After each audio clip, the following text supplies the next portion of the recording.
et un autre, elles m'ont toutes été fermées. Ma carrière était partie en fumée du jour au lendemain. Heureusement, je venais de me marier et de fonder une famille, si bien que j'ai pu me consacrer à l'éducation de mes enfants, tout en écrivant 3 nouveaux livres pour le plaisir. Cette pause s'est avérée salutaire, mais quand mon plus jeune est entré à l'école, j'ai su qu'il fallait que je trouve le courage d'envoyer mon dernier manuscrit à mon agent. J'ai changé mon nom, par précaution, et pour mon plus grand bonheur, un éditeur m'a fait une offre. Quelques livres plus tard, mon éditeur et moi-même avons décidé qu'il était temps de donner une seconde chance à Seeing Double. Il faut garder en tête le fait que The Lover Letter est en quelque sorte un roman d'époque. Si l'intrigue s'était déroulée aujourd'hui, elle aurait connu une toute autre résolution, ne serait-ce qu'en raison des avancées technologiques. Je pense notamment aux outils high-tech auxquels ont maintenant recours nos services secrets. Enfin, je souhaiterais insister sur un point. The Love Letter est bel et bien une œuvre de fiction qui n'est en aucun cas inspirée par la reine d'Angleterre et sa famille. En espérant que vous aimerez cette version révisée, si toutefois elle arrive entre vos mains. Lucinda Riley, février 2018. À Jeremy Trevathan. Première partie, Gambit du roi. Aux échecs, ouverture tranchante où les blancs sacrifient un pion blanc pour écarter un pion noir. Prologue. Londres, 20 novembre 1995. James, mais enfin, qu'est-ce que tu fais ici? Le vieil homme regarda autour de lui, désorienté, puis vacilla dangereusement. Elle le rattrapa juste à temps. Tu fais encore une crise de somnambulisme. Allez, viens, on retourne au lit. En entendant la voix douce de sa petite fille, il sut qu'il était encore sur terre. S'il était debout à cet endroit, c'était pour une bonne raison. Quelque chose d'urgent, d'important, qu'il devait faire au dernier moment. Mais quoi? Impossible de s'en souvenir. Désemparé, il se laissa à moitié porter jusqu'à son lit, maudissant son corps fragile qui le rendait aussi vulnérable qu'un bébé, et son esprit embrumé qui, une fois de plus, l'avait trahi. Sa petite fille l'installa confortablement sur les oreillers. « Voilà, c'est mieux comme ça, » dit-elle. « Tu as mal? Est-ce que tu veux un peu plus de morphine? »« Non. S'il te plaît, je... » La morphine. C'était elle qui transformait son cerveau en compote. Demain, il n'en prendrait pas. Ainsi, il se souviendrait de ce qu'il devait absolument accomplir avant de mourir. Elle caressa son front avec douceur. « D'accord. Détends-toi et essaie de dormir. Le docteur sera bientôt là. » Il savait qu'il ne fallait pas qu'il s'endorme. Pourtant, il ferma les paupières, cherchant désespérément la réponse, un semblant de souvenir, des visages. C'est alors qu'il la vit, aussi clairement que le jour de leur rencontre, si belle, si douce. « Souviens-toi, la lettre, mon chéri, » lui chuchota-t-elle. « Tu as promis de la rendre. »« Mais oui, bien sûr. » Il ouvrit les yeux, tenta de se redresser et aperçut l'expression inquiète de sa petite fille. Puis un pincement douloureux à l'intérieur du coude. « Le docteur te donne un petit quelque chose pour t'aider à te calmer, » expliqua-t-elle. « Non, non !» Les mots n'atteignirent pas ses lèvres. L'aiguille s'enfonçait déjà dans son bras. Il avait trop tardé. « Pardonne-moi » gémit-il dans un dernier râle douloureux. Ses paupières se fermèrent et la tension quitta son corps. Alors seulement la jeune femme pressa sa joue soyeuse contre celle du vieil homme, trempée de larmes. Besançon, France, 24 novembre 1995. La vieille femme entra dans le petit salon et se dirigea vers la cheminée crépitante. La température était glaciale et sa toux ne faisait qu'empirer. Calant son corps fragile dans un fauteuil, elle tendit le bras pour atteindre la dernière édition du Times sur le guéridon et l'ouvrit à la rubrique nécrologique. Sa tasse d'English Breakfast retomba avec fracas sur sa soucoupe de porcelaine. Un titre s'étalait sur un tiers de la page du journal. Une légende vivante est morte, Sir James Harrison, considéré par beaucoup comme le plus grand acteur de sa génération, est décédé hier à son domicile londonien auprès de ses proches. Il avait 95 ans. Des obsèques privées auront lieu la semaine prochaine. Une commémoration sera organisée à Londres en janvier. Son cœur se serra. Le journal tremblait tant entre ses doigts fébriles qu'elle parvint à peine à poursuivre sa lecture. L'encart était illustré d'une photo de James, en présence de la reine, le jour où il avait été fait chevalier de l'ordre de l'Empire britannique. Les larmes de la vieille femme roulèrent sur le papier, effaçant les traits du visage, de l'épaisse chevelure grise qu'elle caressait. Pouvait-elle, oserait-elle revenir? Une dernière fois, pour lui dire adieu. Sur le guéridon, son thé du matin refroidissait. Elle tourna la page et poursuivit sa lecture, savourant chaque mot du récit de la vie et de la carrière de l'acteur. Puis un titre attira son attention. Les corbeaux disparaissent de la tour de Londres. La nuit dernière, une déclaration officielle a confirmé la disparition des célèbres corbeaux de la tour de Londres. La légende vieille de plus de 500 ans veut que Charles II les ait nommés protecteurs de la tour et de la couronne britannique. Le maître des corbeaux a été alerté hier soir de leur disparition et des recherches à l'échelle nationale sont en cours. La vieille femme fut parcourue par un frisson de peur. Elle connaissait trop bien la légende pour croire à une simple coïncidence. Puisse le ciel nous venir en aide. Chapitre 1. Londres, 5 janvier 1996. Joanna Aslam filait à toute allure à travers Covent Garden, le souffle court et les poumons brûlants sous l'effort. Alors qu'elle esquivait les touristes et tentait une percée entre les troupeaux d'enfants en sortie scolaire, elle manqua de renverser un musicien ambulant et le sac à dos qu'elle portait à l'épaule valsa dans les airs. Elle déboucha sur Bedford Street au moment même où une limousine passait le portail en fer forgé qui marquait l'entrée de l'église Saint Paul. Une nuée de photographes s'amassa autour de la voiture alors que le chauffeur en sortait pour ouvrir la portière arrière. « Non, non !» Puisant dans toutes ses dernières forces, Joanna accéléra sur la centaine de mètres la séparant du portail, puis dans la cour pavée. L'horloge sur la façade en briques rouges de l'église lui confirma son retard. En approchant de l'entrée, elle balaya de regard la foule de paparazzi et repéra Steve, son photographe, au premier rang. Il avait réussi à se poster sur les marches. Elle lui fit signe et il lui répondit par un pouce en l'air. Jouant des coudes, la jeune femme s'extirpa de la masse compacte des photographes regroupés autour de la limousine. À l'intérieur de l'église, la lumière tamisée des chandeliers suspendus éclairait des bancs déjà bondés. L'orgue jouait un air sombre. Elle présenta sa carte de presse à l'entrée et se glissa sur un banc à l'arrière, soulagée de pouvoir enfin s'asseoir.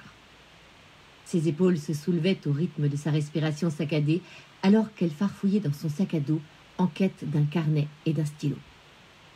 Il faisait un froid glacial dans l'église et pourtant Joanna sentait la sueur perler sur son front. Le col roulé noir en laine d'agneau qu'elle avait enfilé en catastrophe collait désagréablement à sa peau. Passant la main dans sa longue crinière brune emmêlée, elle se cala contre le dossier et ferma les yeux pour reprendre son souffle. Dire que cette nouvelle année lui semblait si prometteuse. Janvier était à peine entamé et Joanna avait déjà l'impression non pas de tomber, mais d'avoir été violemment projetée du haut de l'Empire State Building, à toute vitesse, sans préavis. Matthew. L'amour de sa vie, ou plutôt l'ex-amour de sa vie depuis la veille, en était la cause. Joanna se mordit la lèvre. Elle ne pouvait pas se remettre à pleurer. Elle tendit le cou pour garder un œil sur le banc le plus proche de l'hôtel. Par chance, celui que tout le monde attendait n'était pas encore arrivé. Les grandes portes étaient ouvertes et elle pouvait voir dehors les paparazzis triturer leurs objectifs ou fumer leurs cigarettes. Devant elle, les invités endeuillés commençaient à gigoter sur les assises en bois inconfortables et à chuchoter à l'oreille de leurs voisins. Elle fit un inventaire rapide de la foule et nota quelques noms célèbres à mentionner dans son article. Tous n'étaient pas faciles à identifier, car elle ne voyait que l'arrière de leur crâne essentiellement gris ou blanc. Alors qu'elle griffonnait ses suppositions sur son carnet, les souvenirs de la veille l'assaillirent à nouveau.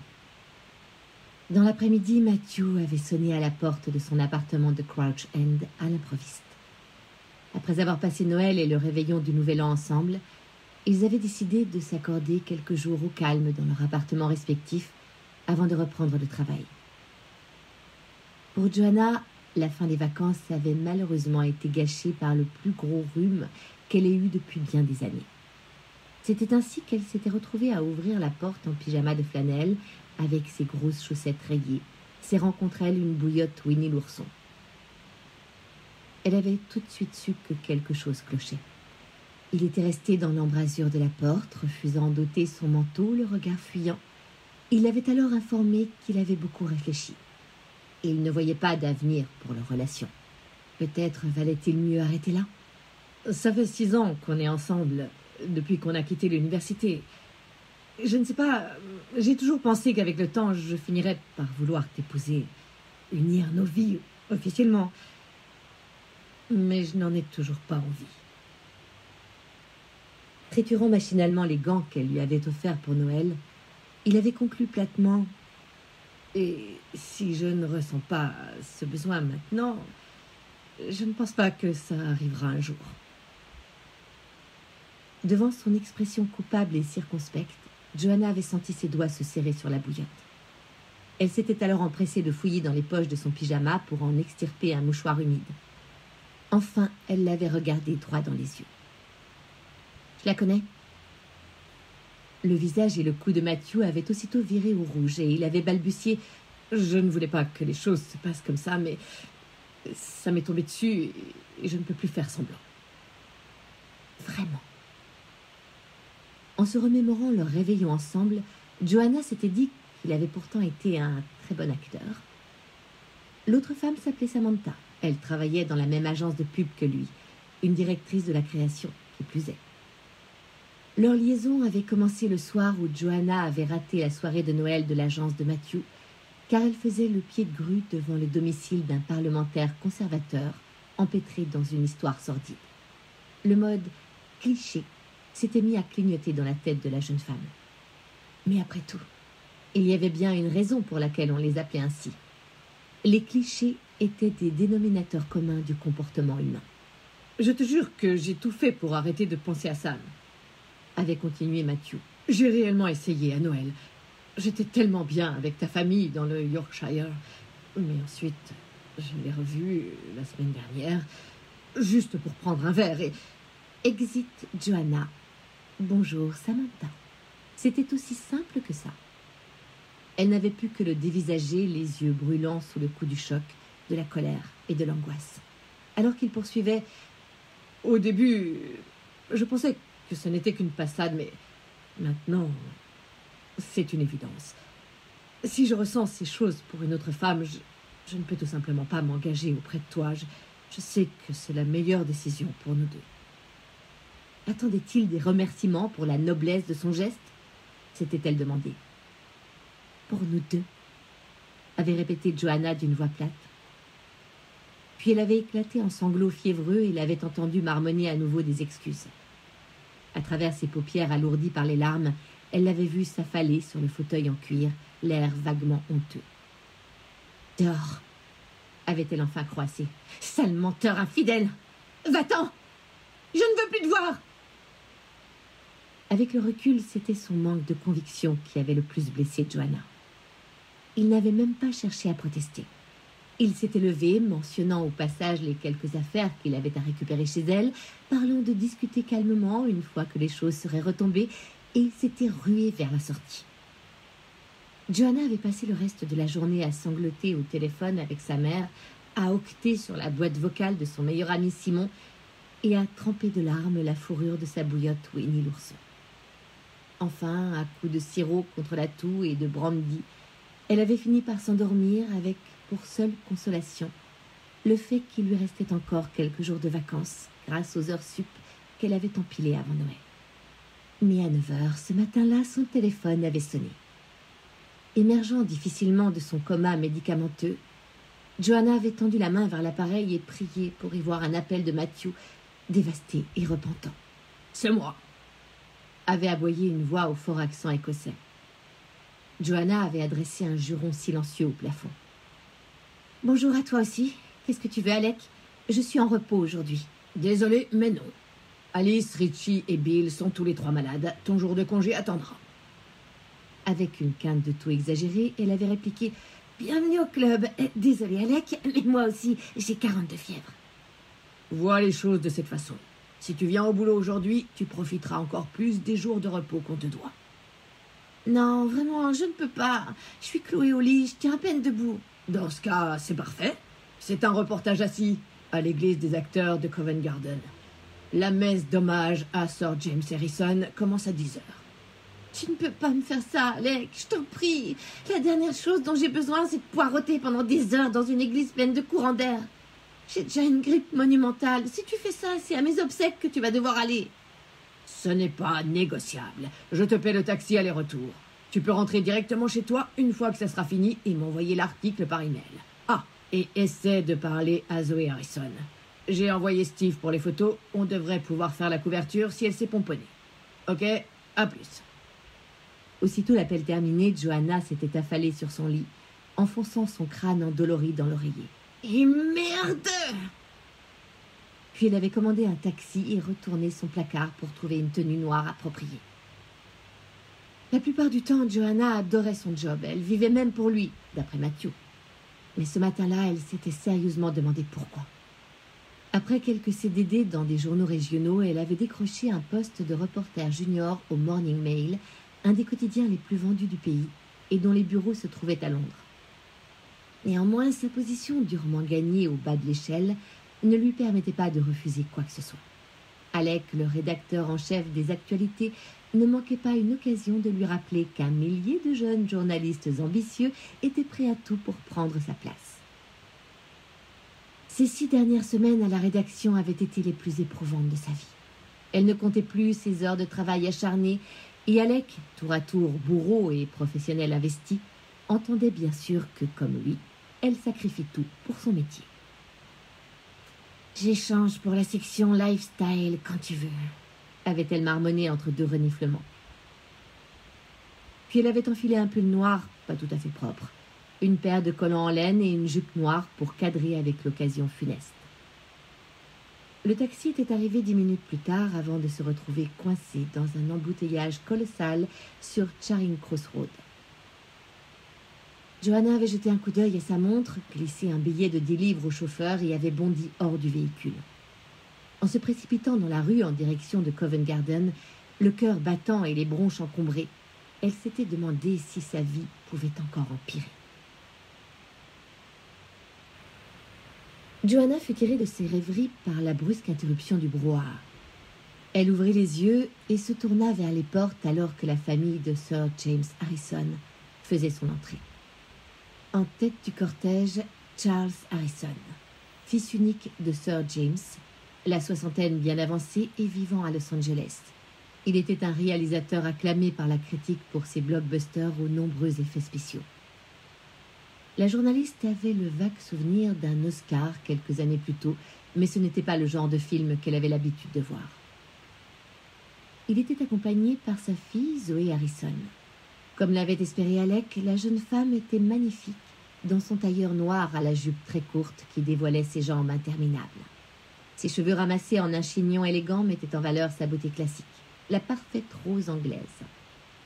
Actrice à la carrière montante, elle était l'idole de Matthew, qui lui trouvait une ressemblance avec Grace Kelly, la femme de ses rêves. C'en était à se demander pourquoi il était resté si longtemps avec une grande brune aux yeux sombres. Joanna ravala une boule dans sa gorge. Elle était prête à parier sa bouillotte Winnie l'ourson que cette Samantha était une petite blonde.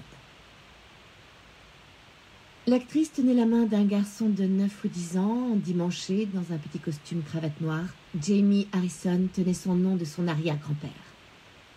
Zoé avait donné naissance à son fils alors qu'elle n'avait que 19 ans et aujourd'hui encore, elle refusait de dévoiler le nom du père. Sir James avait loyalement défendu sa petite fille et sa décision à la fois de garder le bébé et de taire sa paternité. L'enfant et sa mère se ressemblaient comme deux gouttes d'eau, les mêmes traits parfaits, un teint de rose et de lait et d'immenses yeux bleus. Zoé Harrison faisait tout son possible pour que son fils grandisse à l'abri des paparazzis. Si Steve parvenait à les immortaliser ensemble, la photo ferait sans aucun doute la une du lendemain. Suivait Marcus Harrison, le frère de Zoé. Joanna le regarda passer devant son banc. Malgré ses pensées encore toutes dédiées à Matthew, force lui était d'admettre que Marcus Harrison était canon, pour citer sa collègue Alice. Il faisait régulièrement les titres de la rubrique People, dernièrement pour sa relation avec une hit girl de la noblesse anglaise au triple nom composé. Aussi brun que sa sœur était blonde, mais arborant les mêmes iris azur, Marcus respirait l'assurance un peu rebelle. Sa chevelure caressait presque ses épaules, et dans sa veste noire froissée et sa chemise blanche au col déboutonné, il dégageait un charisme fou. Joanna détourna le regard. « La prochaine fois, je choisis un quinca passionné d'ornithologie et de philatélie. » Elle se concentra à nouveau sur Marcus Harrison. Que faisait-il déjà? Il débutait en tant que producteur, non? En tout cas, il en avait tout l'air. Le vicaire avait pris place dans la chaire à côté d'un immense portrait de Sir James Harrison, encadré de couronnes de roses blanches. La famille de Sir James ici réunie vous souhaite la bienvenue et vous remercie de votre présence pour rendre hommage à un ami, un collègue, un père, grand-père, arrière-grand-père et peut-être au plus grand acteur de ce siècle. Pour ceux d'entre vous qui avez eu la chance de le connaître, vous ne serez pas surpris d'apprendre que Sir James a longuement insisté pour que son hommage ne soit pas un événement triste, mais au contraire, une célébration. Sa famille et moi souhaitons honorer ce dernier souhait. Aussi, nous allons commencer par l'hymne préféré de Sir James, « I woe to thee, my country ». Vous pouvez vous lever. Joanna déplia ses jambes tremblotantes. Par chance, les premières notes de l'orgue résonnèrent au bon moment pour masquer sa furieuse quinte de toux. Elle se pencha pour attraper le livret de cérémonie devant elle, mais fut doublée par une main fine et noueuse dont la peau translucide révélait les veines bleutées. Pour la première fois depuis son arrivée, Joanna regarda à sa gauche. Tassée par le poids des ans, sa voisine lui arrivait à la poitrine. Elle prenait appui sur le rebord en bois et la main tenant le livret tremblait fortement. C'était la seule partie découverte de son corps. Elle était jusqu'aux pieds, ensevelie sous un manteau noir et un filet noir masquait son visage. Le livret tremblait tant qu'il était impossible d'y lire quoi que ce soit. Alors Joanna se pencha vers la vieille femme et lui demanda « Ça vous ennuie si je suis le chant avec vous ?» La main lui tendit les feuillets et Joanna les plaça bas à la hauteur de sa voisine. Puis elle tenta quelques notes éraillées jusqu'à la fin de l'hymne. Quand le silence se fit, elle offrit son bras à la vieille femme qui peinait à s'asseoir, mais son geste fut ignoré. Notre première lecture aujourd'hui sera le sonnet préféré de Sir James, Sweet Rose of Virtue, de William Dunbar, lu par Sir Lawrence Sullivan, un proche du défunt. L'assemblée attendit en silence que le comédien atteigne l'estrade. Puis la célèbre voix au timbre profond, qui avait fait vibrer des théâtres entiers aux quatre coins du monde, retentit dans l'église. Mais Joanna fut distraite par un grincement derrière elle. Les portes de l'église s'entr'ouvrirent, laissant filer un courant d'air glacial. Un placeur apparut, poussant devant lui un fauteuil roulant qu'il positionna à l'extrémité de la rangée de la journaliste. Joanna prit alors conscience d'un râle saccadé bien plus inquiétant que celui qui s'échappait de ses propres poumons. La vieille femme à côté d'elle semblait en pleine crise d'asthme, le regard fixé à travers son voile sur la silhouette en fauteuil roulant. « Vous allez bien ?» s'enquit Joanna. La femme porta sa main à sa poitrine sans détourner les yeux. Quand le vicaire annonça l'hymne suivant et invita l'assemblée à se lever, la vieille femme agrippa soudain le bras de Joanna et lui indiqua la porte.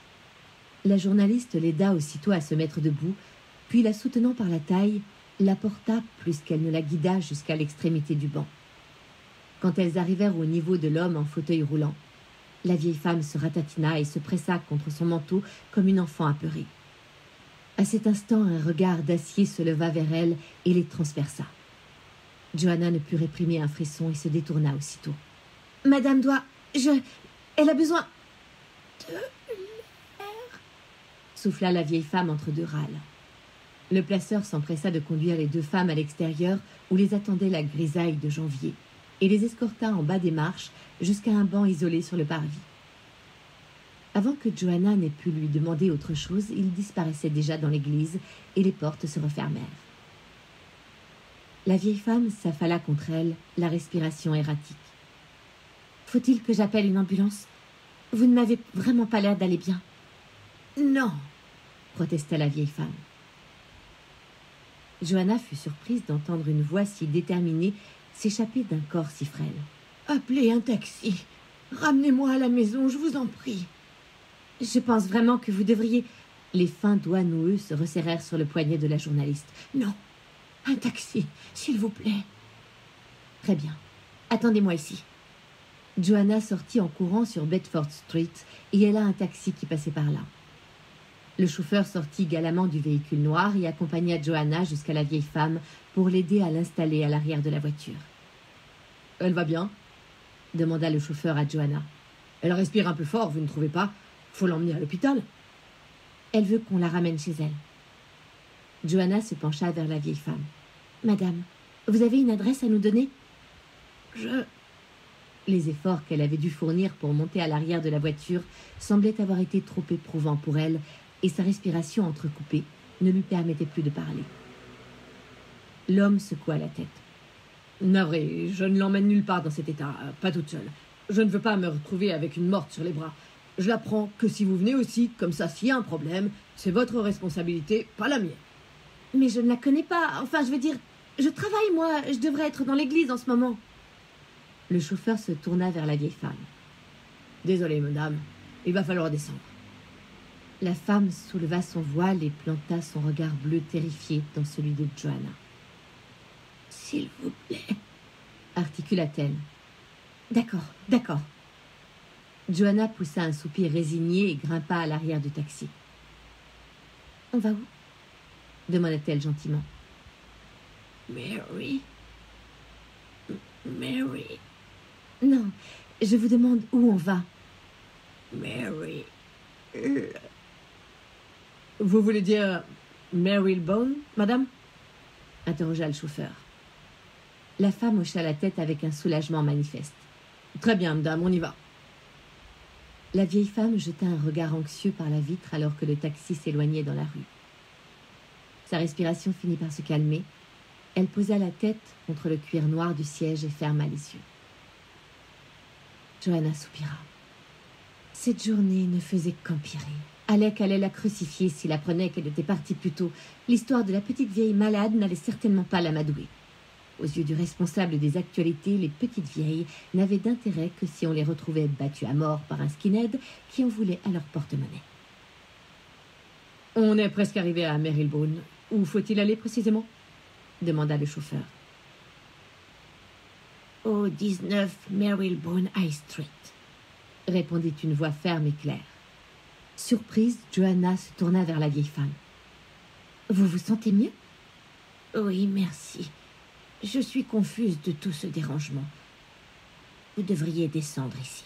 Je peux continuer seule à présent. » La voiture était arrêtée à un feu rouge. « Non, je vous raccompagne chez vous. Je ne suis plus à ça près. »« Non, j'insiste. Je dis ça pour vous. Vous feriez mieux de... » « Nous sommes presque arrivés. Je vous aide à rentrer chez vous et ensuite je m'en vais. » La vieille femme soupira, se recroquevilla dans son gros manteau et se réfugia dans le silence pour le reste du trajet.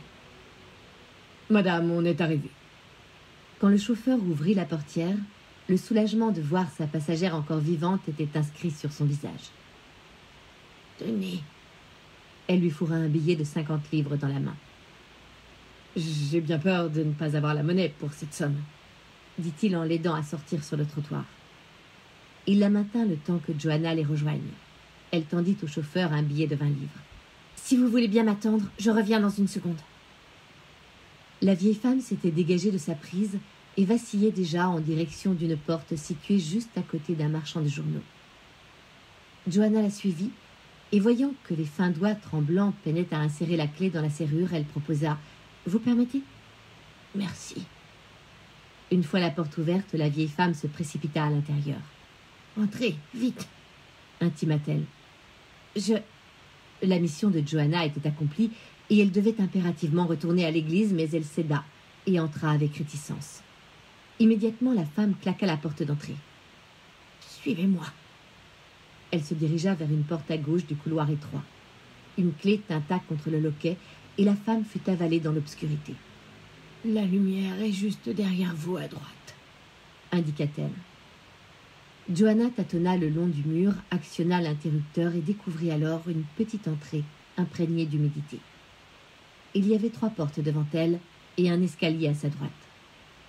La vieille femme ouvrit une porte et enclencha un autre interrupteur, illuminant une pièce remplie de caisses en bois, empilées les unes sur les autres. Au centre trônait un lit simple à la tête en fer rouillé. Contre un mur, à la seule place inoccupée par les boîtes volumineuses, était coincé un fauteuil défraîchi. L'odeur d'urine qui flottait dans l'air retourna l'estomac de Joanna. La vieille femme s'affala dans le fauteuil avec un soupir de soulagement et pointa du doigt une caisse retournée près du lit. « Mes cachets. Pourriez-vous me les apporter, je vous prie ?»« Bien sûr. » Joanna progressa avec précaution entre les boîtes et atteignant celle qui faisait office de table de chevet, elle ramassa la plaquette de médicaments sur la surface poussiéreuse. Les instructions étaient écrites en français. « Merci. Il m'en faut 2 et de l'eau. » Joanna remplit le verre posé à côté des médicaments avant de le tendre à la vieille femme et de déposer 2 cachets dans sa main tremblante. Pouvait-elle vraiment partir et la laisser dans cet état? Elle frissonna, mal à l'aise dans cette atmosphère lugubre où régnait une odeur fétide. « Vous êtes certaine que vous ne voulez pas que j'appelle un médecin ?»« Tout à fait, merci. Je sais quel est le problème, très cher. » Un petit sourire triste apparut sur ses lèvres. « Très bien. Dans ce cas, j'ai bien peur de devoir vous laisser pour regagner l'église. J'ai un article à rédiger. »« Vous êtes journaliste ?» À présent qu'elle avait retrouvé une contenance, la vieille femme s'exprimait d'une voix claire et distinguée. « Reporter junior pour le Morning Mail. »« Et vous vous appelez ?»« Joanna Aslam. » La jeune femme désigna les pièces. « Vous déménagez ?»« En quelque sorte, oui. Je ne vais plus rester ici très longtemps. Peut-être qu'il vaut mieux que les choses se terminent ainsi. » Son regard bleu se perdit dans le vide. « Comment ça ? Je vous en prie, si vous êtes malade, laissez-moi vous conduire à l'hôpital. »« Non, non. Il est trop tard pour moi. Filez, mon enfant. Retournez à votre vie. Au revoir. » La vieille femme ferma les yeux. Joanna l'observa encore un moment jusqu'à entendre un léger ronflement s'échapper de sa bouche. Alors, prise par un horrible sentiment de culpabilité, mais incapable de demeurer plus longtemps dans cette pièce oppressante, Joanna sortit sans un bruit et se rua dans le taxi. Quand elle arriva à Covent Garden, la messe était terminée. La limousine de la famille Harrison était déjà partie et il ne restait plus que quelques membres de l'assemblée dispersés dans la cour. Sentant tout espoir la quitter, Joanna se contenta de recueillir quelques déclarations avant de baisser les bras et de héler un nouveau taxi. Elle devait vraiment être maudite. Chapitre 2. On sonnait à la porte, encore et encore. À chaque coup de sonnette, le bruit strident accentuait la migraine lancinante de Joanna. « C'est pas vrai !» grogna-t-elle en comprenant que l'importun n'avait pas l'intention de s'en aller. « Matthew ?» L'espace d'un instant, son sourire revint avant de retomber aussitôt. Matthew était probablement en train de siroter du champagne pour fêter sa liberté retrouvée quelque part dans un lit avec Samantha. « Allez-vous-en !» gémit-elle. Puis elle se moucha dans un vieux t-shirt de Matthew. Curieusement, elle se sentit mieux. La sonnerie retentit à nouveau. « Non, mais c'est pas possible !» Enfin, elle craqua et s'extirpa du lit pour rejoindre la porte d'entrée d'un pas vacillant. Derrière attendait Simon, un grand sourire taquin aux lèvres. « Salut, beauté.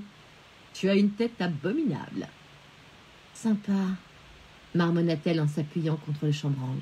« Allez, viens là. » Une paire de bras réconfortants se referma sur ses épaules. Du haut de son 1,90 m, Simon était le seul homme à côté duquel la grande brune se sentait soudain petite et fragile. « J'ai eu ton message quand je suis rentrée hier soir, mais il était trop tard. Désolée de ne pas avoir été là pour tenir la boîte de mouchoirs. » Johanna renifla contre son épaule. « Pas grave. » « Et si on entrait avant que des stalagmites se forment sur nos vêtements? Qu'est-ce que t'en dis ?» Simon ferma la porte derrière lui et un bras toujours autour de ses épaules la conduisit dans le salon.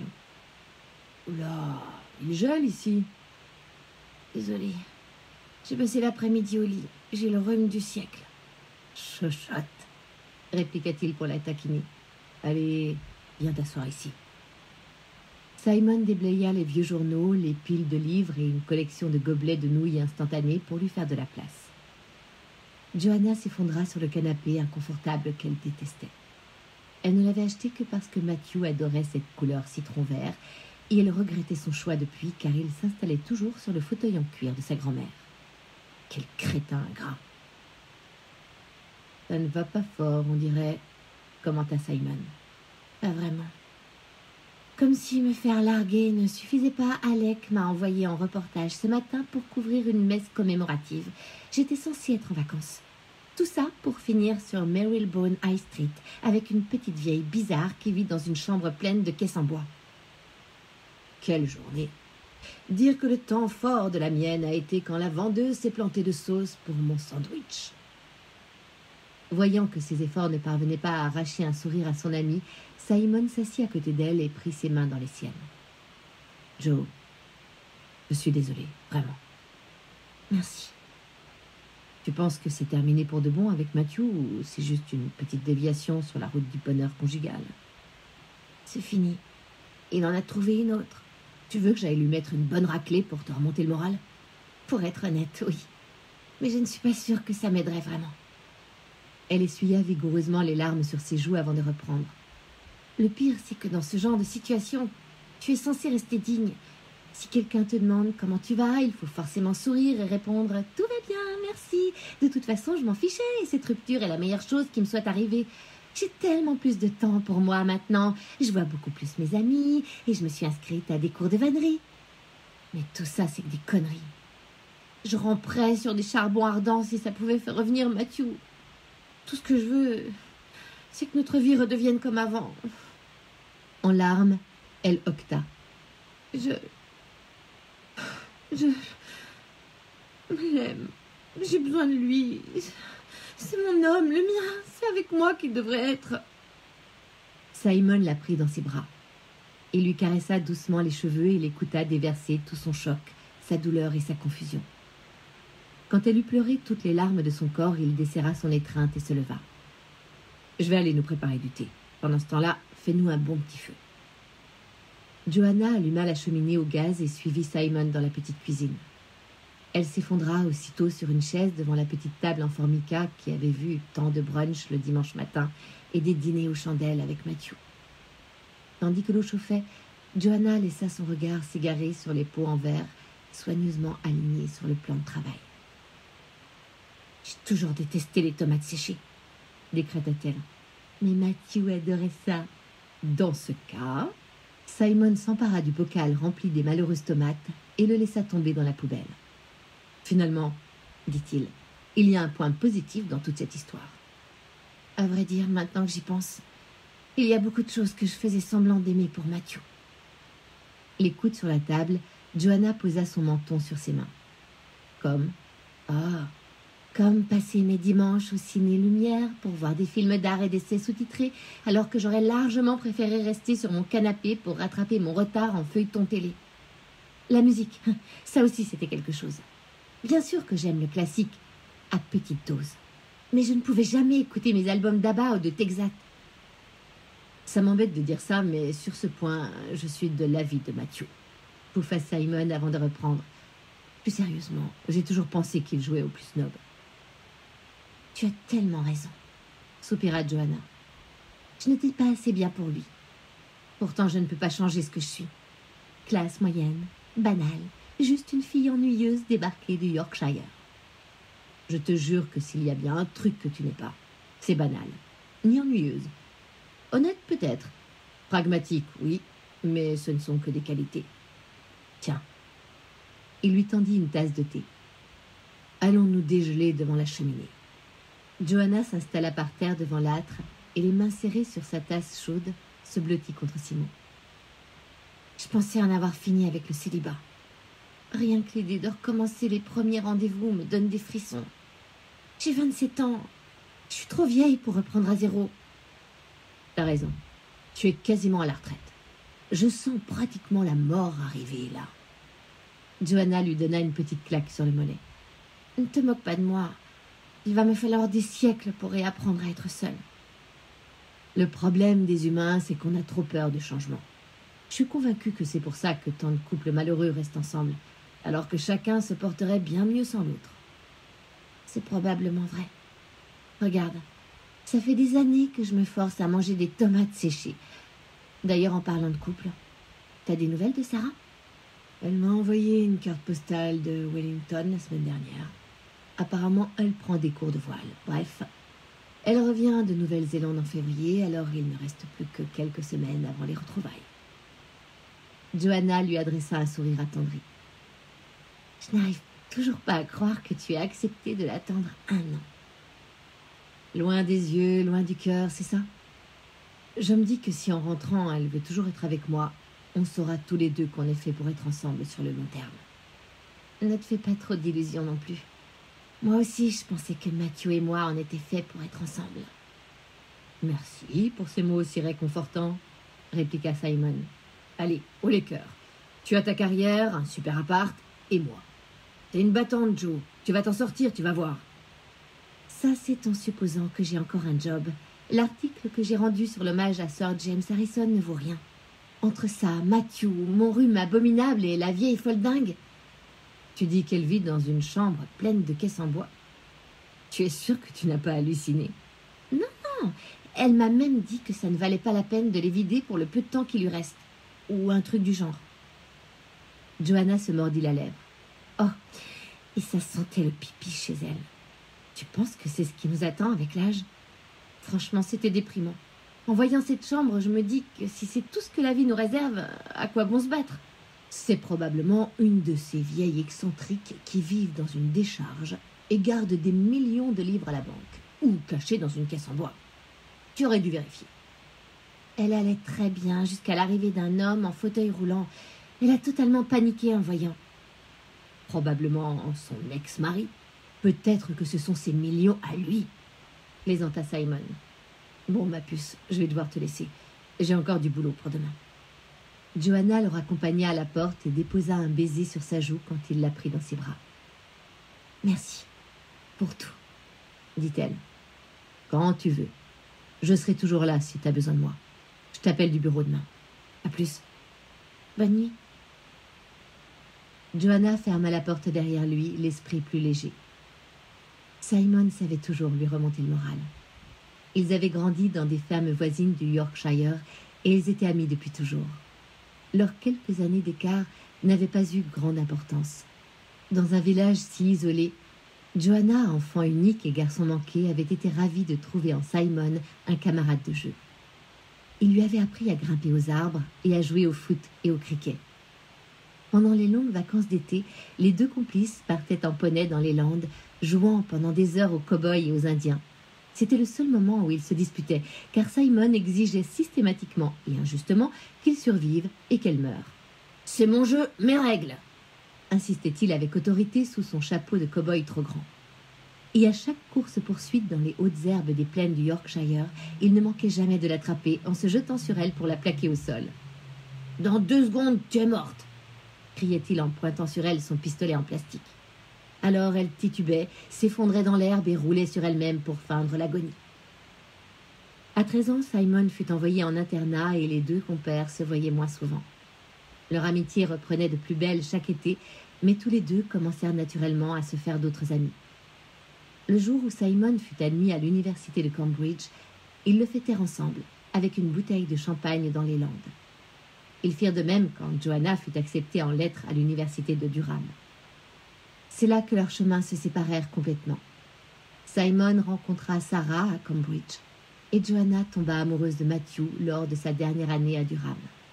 Ce ne fut que lorsqu'ils se retrouvèrent tous les deux à Londres, à seulement 10 minutes l'un de l'autre par une heureuse coïncidence, que leur amitié se renoua. Matthew n'avait jamais vraiment apprécié Simon. Non seulement ce dernier le dominait d'une dizaine de centimètres, mais il s'était aussi vu proposer un poste de haut vol au gouvernement une fois son diplôme de Cambridge en poche. Il disait toujours très modestement qu'il n'était qu'un employé de bureau lambda dans un ministère. Mais très vite, il avait pu s'offrir une petite voiture et un 2 pièces sur Highgate Hill. Pendant ce temps-là, Matthew avait enchaîné les stages interminables dans des agences de pub avant de décrocher enfin un poste junior qui payait le loyer d'un studio miteux à Stratford. Si ça se trouve, il espère que Samantha l'aidera à faire décoller sa carrière. Joanna secoua la tête pour chasser cette pensée. Elle refusait d'y songer davantage. Pleine d'une toute nouvelle détermination, elle inséra l'album d'Alanis Morissette dans le lecteur CD et augmenta le volume. Tant pis pour les voisins. Puis elle fila se faire couler un bain brûlant. Entre sa voix éraillée qui braillait You Learn et le bruit de l'eau qui s'échappait en torrent des robinets, Joanna n'entendit pas les bruits de pas devant sa porte d'entrée. Elle ne vit pas non plus un visage jeter un coup d'œil par la fenêtre de son séjour au rez-de-chaussée. Quand elle émergea de la salle de bain, les pas s'éloignaient déjà vers la rue. Propre et calmée, Joanna se prépara un sandwich, tira les rideaux du salon et s'installa devant la cheminée pour faire doucement rôtir ses pieds. Soudain, l'avenir lui offrait une pointe d'optimisme. Si l'aveu des tomates séchées avait été fait sur le ton de la rigolade, il n'en était pas moins vrai. Avec le recul, elle se rendait compte qu'elle et Matthew avaient très peu de choses en commun. Désormais, elle était totalement libre, pouvait faire ce que bon lui semblait et n'avait plus à faire passer ses envies après celles de quelqu'un d'autre. Sa vie, ses choix. Elle n'allait certainement pas laisser Matthew lui gâcher son avenir. Avant que cette détermination nouvelle ne s'estompe pour laisser place à la dépression, Joanna avala 2 cachets de paracétamol et se mit au lit. Chapitre 3. Au revoir, mon chéri. Elle le serra contre elle, inspirant une dernière bouffée de son odeur familière. Au revoir, maman. L'enfant resta blotti quelques secondes encore dans la chaleur de son manteau, puis s'écarta et observa le visage de sa mère en quête de signes de tristesse. Zoé Harrison s'éclaircit la gorge et refoula ses larmes. C'était à chaque fois difficile. Elle ne s'habituerait jamais à la séparation.